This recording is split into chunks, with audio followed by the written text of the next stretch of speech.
Assalamu alaikum wa rahmatullahi wa barakatuh. Dear brothers and sisters, today I will recite Surah Qariah, which means the calamity. And we could already say it by it's indirectly talking about, not indirectly by meaning, but indirectly by name. It is the last day, the day of judgment.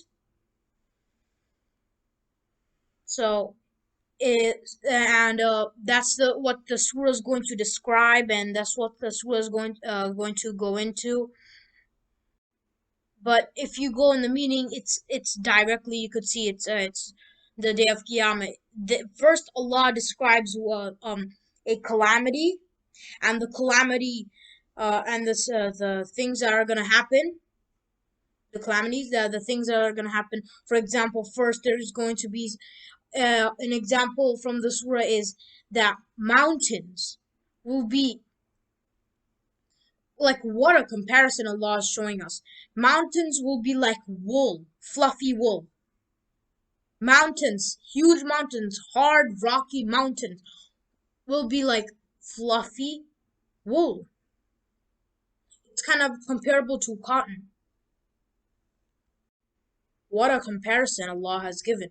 And also, another example is that people are described or compared to being like moths. Like, well, you know how moths, like a bunch of moths, scattered around.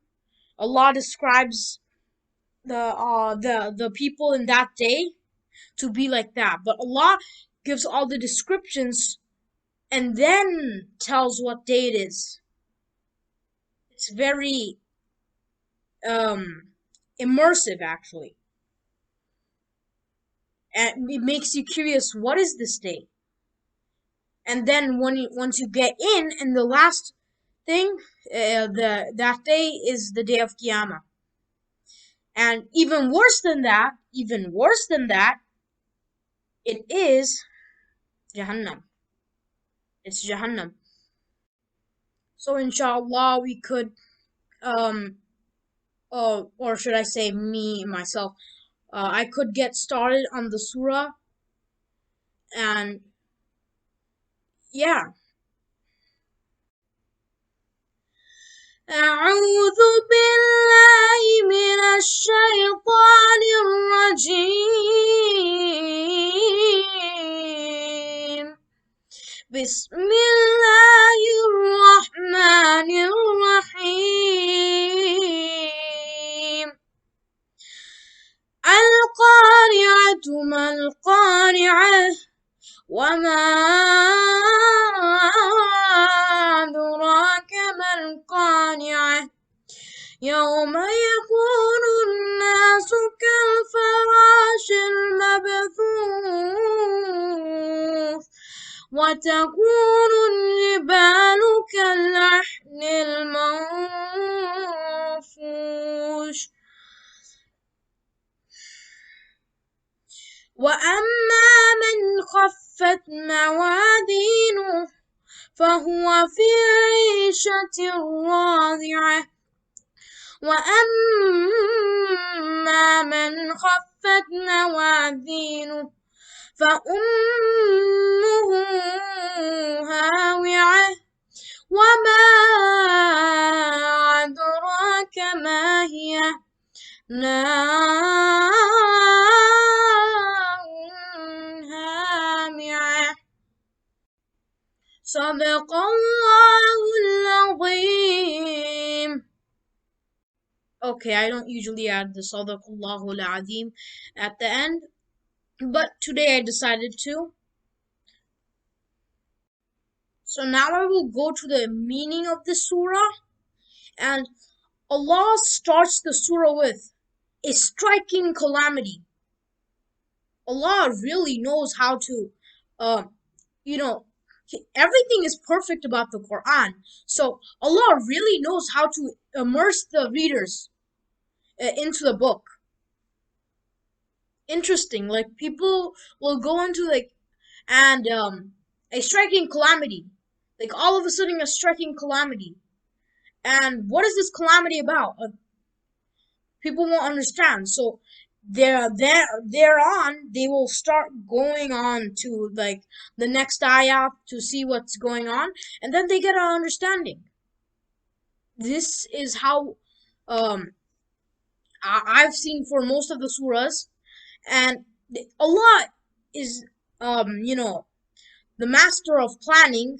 So Allah made the best book. Of course, it's the Quran. So yeah, it's not too much to expect. Like it's not so much of a deal, but still, let's appreciate. We have this beautiful book. Yes, and the misconception is not in the books. The misconception is with us. We have to have like a good psychology, a good understanding of the Quran. It's really important because Allah would rather have you understand what you're reading in Salah rather than having a better tone or yeah.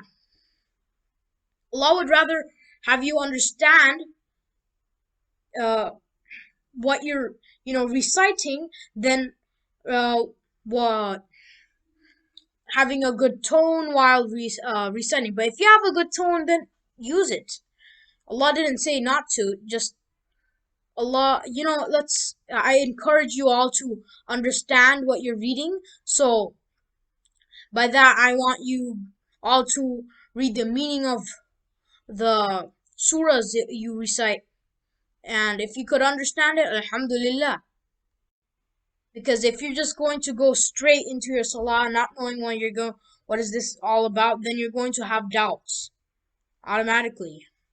If you understand, because when I was like a little child, I had small amounts of doubts, but once my father explained and you got all the psychology of how everything works, then your disbelief in Allah goes away, and then it gets even stronger than it was before.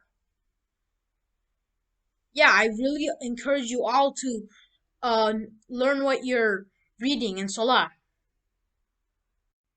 It's like a parrot asking for crackers, but the parrot doesn't actually know what it's saying. So, yes. So now I'll go about into the meaning. I got carried away there. I'm sorry. So, what is the striking disaster? Allahu Akbar. It really does, you know, pull you in. And then what will make you realize this stress, what the striking disaster is? And I already mentioned this ayat, but I'll say it again. Uh, it is the day people will be scattered like moths. Very strong comparison, very strong understanding you'd get from it. And also, I've recited these two ayats to um uh explain to you, like the mountains will be carded like wool I meant, and those have a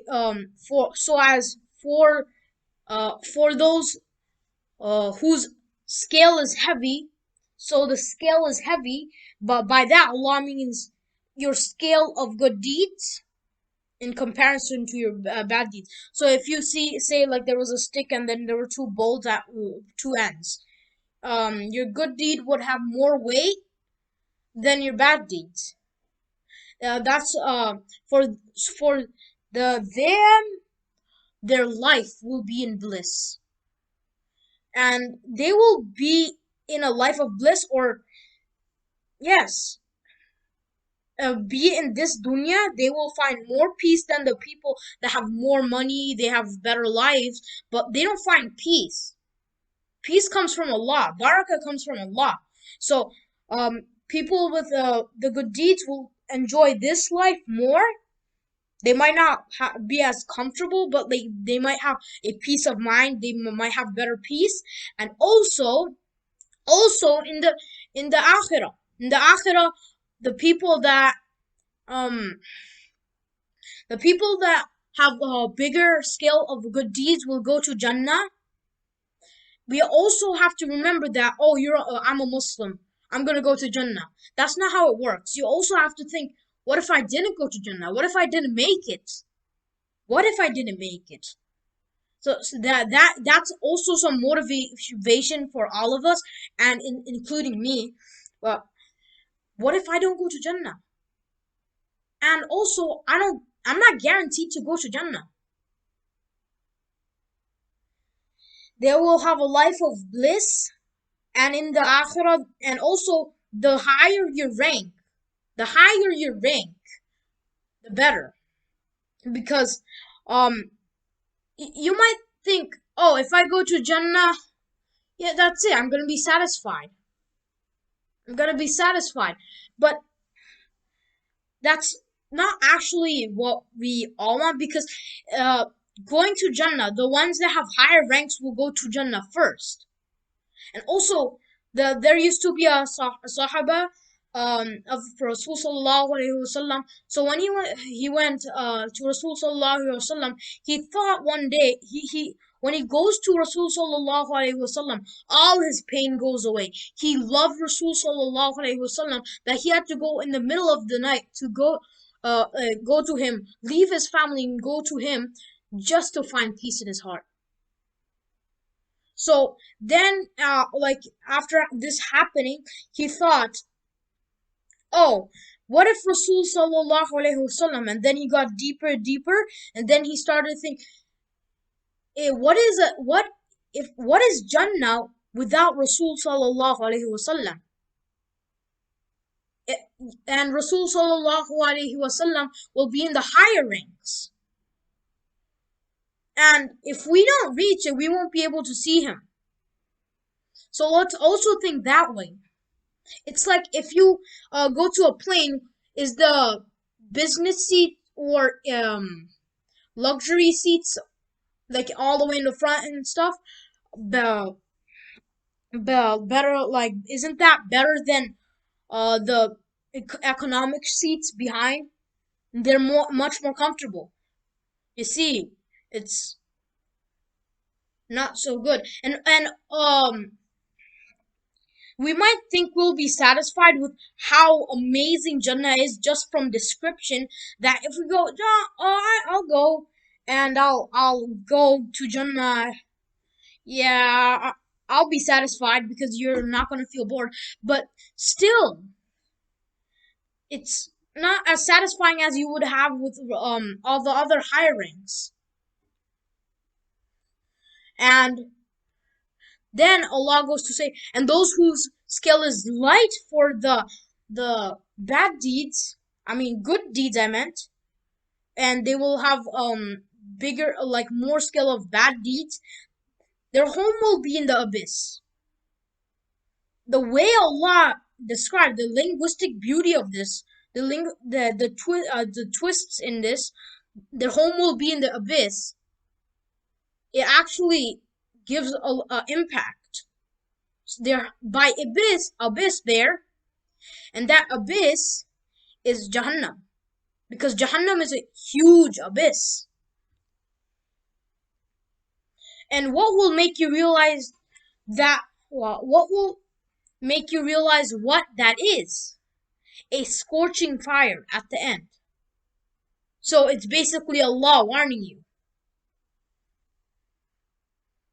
I mean, Ya Allah, please help us go to the higher ranks of Jannah, inshallah.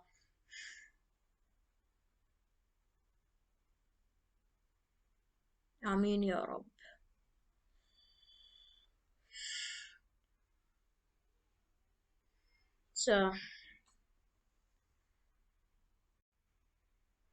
So when you're a little off course, try to go back in course. Make yourself busy. When your free time, um, we should read Quran because when your iman gets a little weighted and you seem to have a doubt or you have seem to have a misconception if like if this happens and this happens, why is this? And then for example, you know if Allah knows how everything, why does Allah have to test me?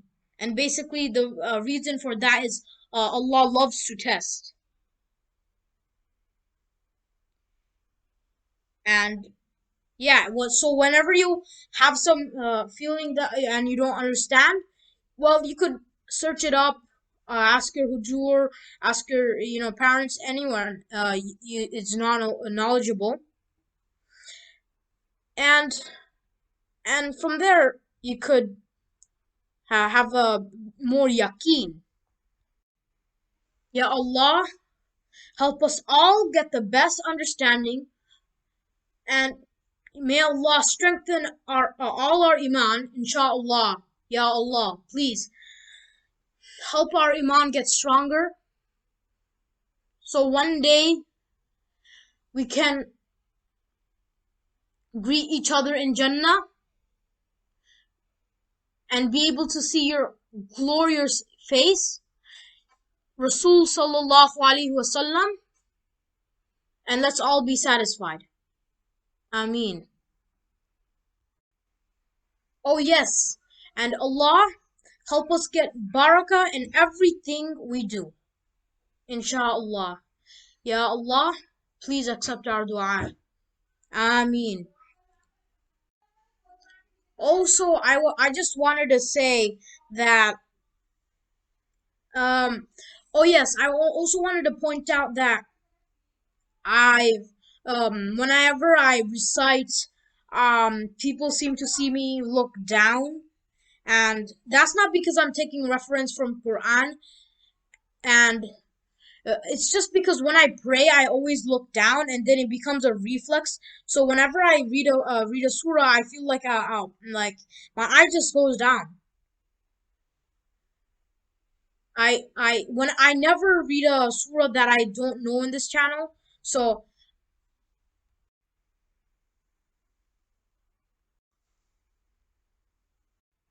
as I was saying, I look down because I feel like I'm praying, but like I'm not.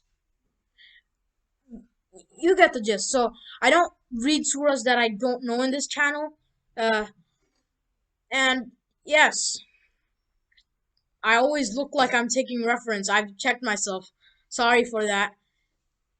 Just wanted everyone to know. So here comes my sister. She just wanted to be in the video.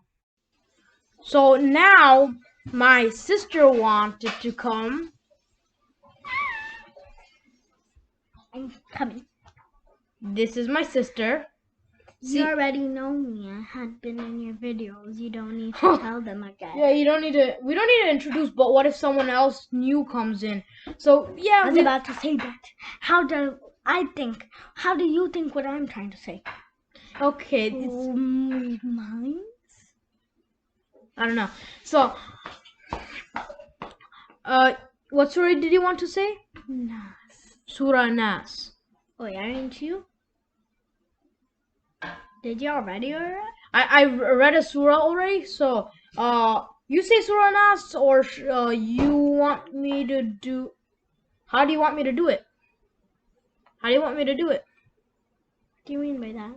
Like we say it together, or like I say one ayat, you say one ayat. How you want it? Or you want to say it by yourself, or you by myself? Okay. Check out the other video that I did saying Surah Masad. Yeah, Surah Masad. It's in the surah, like the video of when we prayed and Isha prayer. And if I forgot what I was gonna say. Do you like to wear hijabs or do you not? Do you wear hijabs? Please tell me what. Yeah, please comment if you like to wear hijabs. Just my sister just wanted to know. It's okay if you don't want to. Like I like to ask. I like to ask questions. The ones that I really because know. my sister sees the comments, and she wants to see the comments. So if you don't mind, please comment if you like to wear hijabs. Hey, what are you coming here? Please, please. Okay, so now Sit down here, Lola. okay, so we have we're gonna wait. I almost forgot. Her name is Tikli. Yeah. So since we're gonna recite recite the surah, she has to hide, and yeah, good. That's more better. I don't like those face staring at us. Nah. Okay. Should I set the tone for you, or you want to say this tone? What is the tone about? Oh, you want to say A'udhu Billahi Minash Shaitanir Rajim? Don't say it's too close to it. You want to start like A'udhu Billahi Minash Shaitanir Rajim together?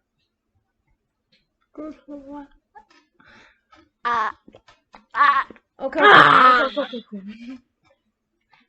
So say it. A'udhu billahi minash shaitanir rajim.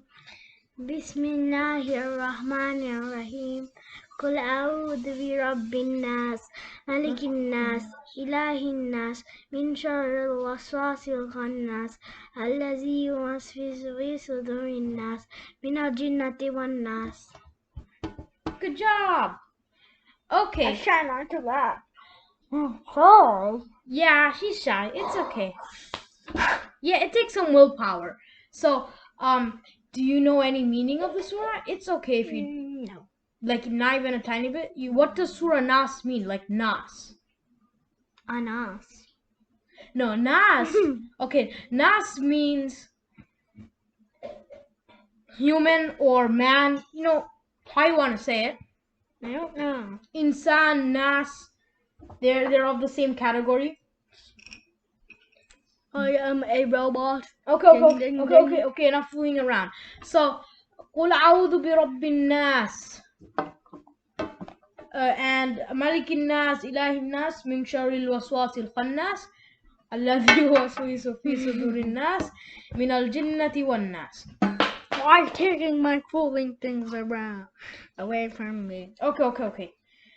So, and in this surah, Allah says, الَّذِي يُوَسْوِسُ فِي صُدُورِ النَّاسِ مِنَ الْجِنَّةِ وَالنَّاسِ. And after this, can we please make a video that we're not gonna give on YouTube? It's just like funny. Yeah, okay. So, well, waswisu, and waswisu is whispering. So Allah refers to shaitan whispering in into the chest of mankind. So if you want, shaitan always tempts. Like if you, for example, someone saw some yummy food but it's haram, and he wants to eat it, right? I really want Yeah, to but eat. shaitan. There is a food that I catched Daddy. I said, oh, there was a little baby pop, and that it was a candy. So Daddy's like, you can take this one too. But then I said, it's haram. Then Daddy's like, no. But then I showed him then he's like, oh.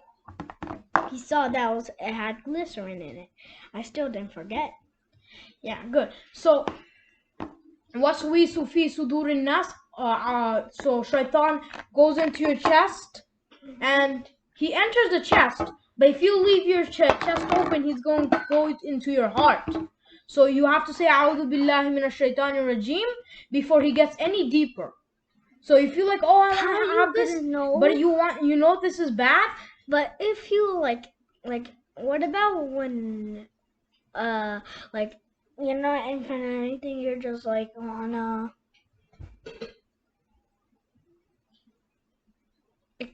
how are you supposed to know it's gonna go in your heart if you're not doing that? How do you know? Because if you, like, for example, if you wait longer, shaitan is going to make the temptations more stronger. So if you, for example, 1 second ago you're like, oh, I want this, but then you're like, I want this, and then you get more and more, I want this now, and then you're gonna, you know. I'm sorry, I'm just taking my teeth.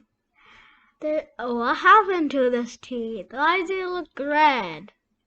It happens. You could do that. That's why there's a mirror for that. I do not want to go to the dentist. Yeah, no one does. I have to do an injection, which I don't like. I had to do that already one time because from Bangladesh I had lots of candy and chocolate. Well, Yeah, most yeah. of them. It's She has a serious, chocolate. serious sweet tooth. Then I had cavities too. So if you wanna, okay. So what do you want the viewers to comment? If you What's like to your wear favorite hijab. color? And what do you like to wear hijabs? Do you have short? Do you want to dye your hair? My sister does. So. And what's your favorite color? Okay. Like. Okay. So. Do you like your parents? How many friends do you have? Yeah, she has a lot of questions for you all viewers. So inshallah we will see you. Is your house big? Inshallah we will see Do you. you have a pool? Inshallah No, not now. I have to ask my questions first. Okay, ask your questions. Well, maybe in a separate video. Yeah, I'll say all my questions I need for you guys to answer for me. A lot of questions. Yes. Okay, so And do you like to paint? So, assalamu alaikum wa rahmatullahi wa barakatuh. I scared a box. And we will see you for the next video. Wait! Not now. My mama wants us to show a very scary thing. Okay, this thing. Wow! Okay. Scares me. Yeah. Do you like Barbies? Do you like... Yeah, it's just for people that like dolls. I'm just, if you... Do you like a game that is very bad? We'll talk about that. Kick the buddy. Oh yeah, kick the buddy. That's very, very... It's weird. It's for people that have weird disorders. That want to die. So, until next time... I'm Sophie. Oh, you said you wanted to do that transition. Like, go into the camera. So, until next time, assalamu alaikum. Assalamu alaikum wa rahmatullahi wa barakatuh.